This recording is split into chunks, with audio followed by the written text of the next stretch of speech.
किसी व्यक्ति ने पूछा कि नाम जपते हुए आंखों से आंसू आने लगता है। इस पर प्रेमानंद जी महाराज ने कितनी अच्छी लाइनें कही है, तो आइए सुनते हैं। गुरुदेव, आपके चरणों में कोटि कोटि नमन। गुरुदेव, मैं मानसिक रूप से नाम जप करने का प्रयास करता हूँ। राम नाम जपते हुए थोड़ी देर के पश्चात नेत्रों से आंसू बहने लगते हैं। जब रोना बहुत अधिक आने लगता है तब मैं आंखें बंद करके राम नाम जपने की कोशिश करता हूँ। राम नाम जपते जपते मुख से राधा नाम निकलने लगता है। आपकी छवि दिखाई पड़ती है, रोना आता है, शरीर में कंपन सी लगती है, चेहरे में मुस्कुराहट सी महसूस होती है। गुरुदेव, इस बात का क्या संकेत है?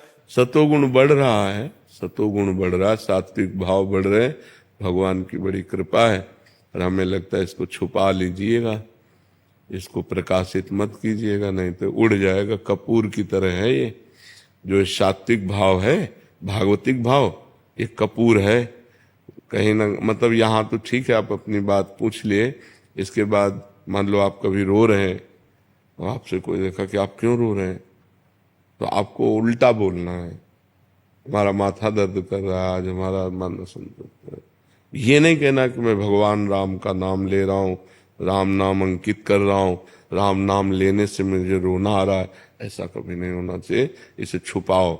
ये बड़ी कृपा से जन्म जन्मांतरों के पुण्य जब एकत्रित होते हैं तब ऐसा हृदय होता है कि हम भगवान का नाम लेते हुए रोएं, हम भगवान का मानसिक चिंतन करें। ये तो बहुत कृपा है। इसे चुपचाप छुपा लो, यही आगे चल करके आपकी उन्नति का कारण बन जाएगा, अध्यात्म की उन्नति का। और जब अध्यात्म की उन्नति हो गई तो लौकिक तो ये तो ब्याज में हो जाएगी, ये तो ब्याज में हो जाएगी। ठीक है। गुरु शरण पांडे जी, लखनऊ से। राधे राधे महाराज जी। राधे राधे महाराज जी। महाराज जी, आपने मुझसे पहले एकांतिक में कहा था कि दीक्षा दो प्रकार की होती है, आंतरिक और बाहरिक। तो महाराज जी, मैं ये कैसे जान सकता हूं कि मुझे शिष्य के रूप में स्वीकार कर लिया गया है? ये गुरु से जानने की जरूरत नहीं, अपने को जानने की जरूरत है कि मैं कितना समर्पित हुआ हूं इनको। गुरु माने कि आप शिष्य नहीं, शिष्य माने गुरु। द्रोणाचार्य जी ने एकलव्य को हटा दिया था, हम तुम्हें शिष्य नहीं मानते, क्योंकि हम राजकुमारों के राजगुरु हैं। और उसने एक दृष्टि में गुरु बना लिया, दृष्टि मात्र से मेरे गुरुदेव द्रोणाचार्य चला गया और एकांत में मिट्टी की वैसे ही भावनात्मक मूर्ति बनाई और रोज प्रणाम करके प्रत्यंचा चढ़ाता और गुरु द्रोणाचार्य जी का स्मरण करता। इतना बड़ा धनुर्धर बना कि अर्जुन को जो सिखाया था वो भी पीछे थे, वो आगे था। सर्वश्रेष्ठ धनुर्धर विश्व का एकलव्य। तो अर्जुन ने जब देखा उसका हस्त लाघव कि कुत्ता भूखा, इतने में पूरा मुंह बाणों से भर दिया। कहा हमें आशीर्वाद दिया है हमारे गुरु ने कि तुम विश्व के सर्वश्रेष्ठ धनुर्धर हो, और मैं आज निर्णय करता हूं कि मैं तुम्हारे सामने कुछ नहीं हूं। तुम किसके शिष्य हो? तो उनका गुरु द्रोणाचार्य जी के। बात समझ में आई? द्रोणाचार्य जी ने हटा दिया था कि हम राजगुरु हैं, क्षत्रिय राजकुमारों के।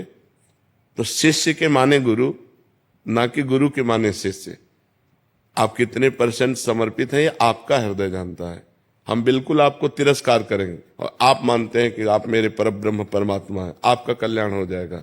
और हम कहते तुम हमारे शिष्य हो और तुम हमारी अवहेलना करो अंदर से, तो आप नरक जाओगे, कोई उससे लाभ नहीं। कंठी बंधवा लो, तिलक लगवा लो और मनमानी आचरण करो तो आपकी दुर्गति हो जाएगी, आपका कल्याण नहीं होगा। हम बिल्कुल तिरस्कार, हम मानते ही नहीं आपको, और आप हमारे परब्रह्म परमात्मा हो, आप परम भगवान को प्राप्त हो जाओगे। समझ पा रहे हैं आप? जो शास्त्रीय बात है वो ये बात है। महाराज जी, मैंने पिछले कांतिक में मैंने आपसे पूछा था कि मैं सख्य भाव में भगवान को प्रेम करता हूँ। फिर आपने पुष्टि मार्ग के बारे में बताया था, लेकिन मैंने कहा था कि मैं आप ही को सब कुछ मानता हूँ, आप ही से सब कुछ लेना देना है। फिर तब आपने कहा था कि आप हमको आंतरिक से गुरु मानो, फिर आगे बढ़ो। तो वही मैं जानना चाहता था कि इसी मार्ग में अंदर से मान के आप। देखो, अगर आप भजन शुरू करो, भगवान आपके भाव को जानते हैं। आप अगर उनसे सखा भाव रखोगे, मित्र भाव रखोगे, पुत्र भाव रखोगे, जो भाव रखोगे वो आपको अनुभव करा देंगे। नाम जप करो, पहले दाम इकट्ठा करो, फिर जो चाहो खरीद लो। नाम वो धन है जिससे भगवान को अधीन किया जा सकता है। सुमिर पवन सुत पावन नामू, अपने बस करी राखे रामू। अब जो चाहोगे वैसे ही भगवान आपको दर्शन देंगे।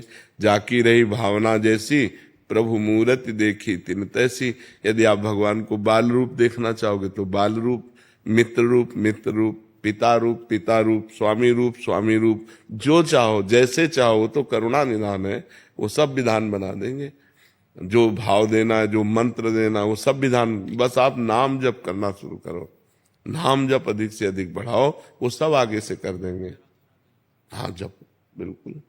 शुभम तिवारी जी। राधा वल्लभ श्री हरिवंश। श्री हरिवंश महाराज जी सफलता क्या है? सफलता का मूल मंत्र क्या है? क्या हमारी मानी हुई मान्यता की पूर्ति ही सफलता? मनुष्य जीवन के बंधन से मुक्त हो जाना सफलता है। ये जो मनुष्य जीवन है, मना खष्टान इंद्रियाणी प्रकृति स्थान कर्षति, जो मन 5 ज्ञानेंद्रियों के साथ भोगों में जा रहा है और भोग हमें परास्त कर रहे हैं, इससे मुक्त हो जाना।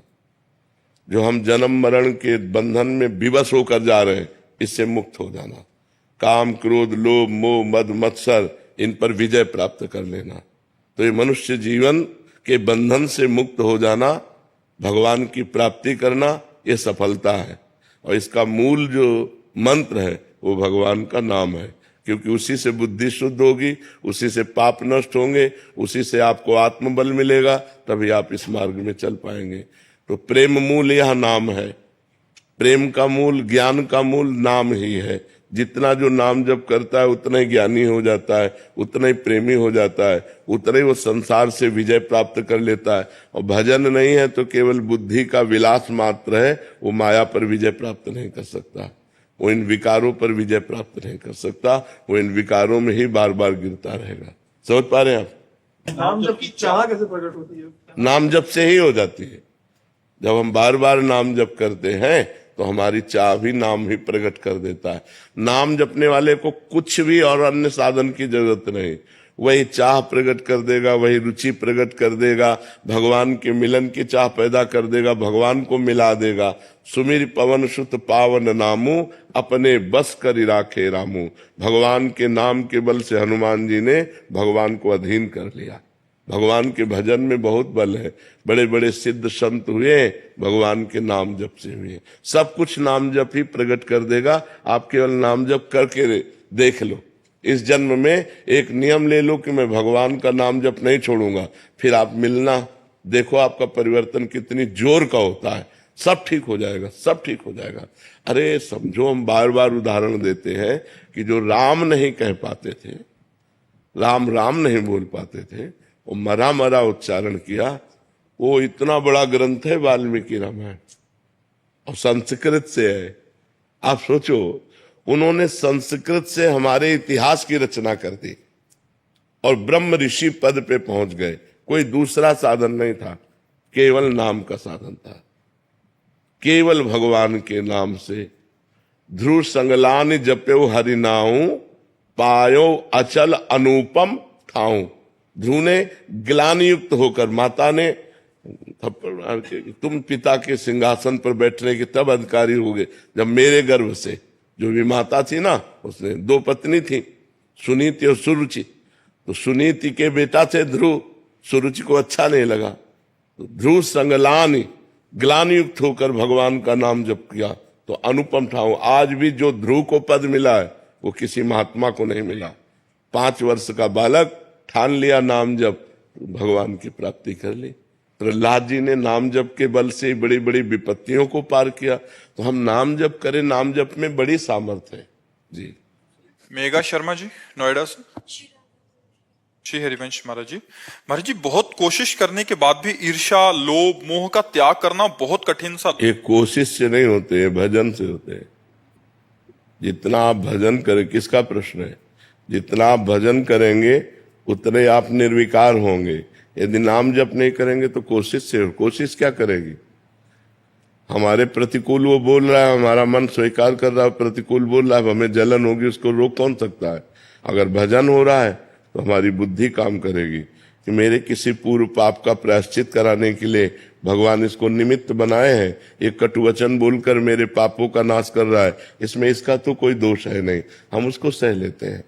जब हमारे अंदर विवेक जोरदार होता है तो हम सह लेते हैं। और जब विवेक जोरदार नहीं होता तो हम उसी में डूब जाते हैं।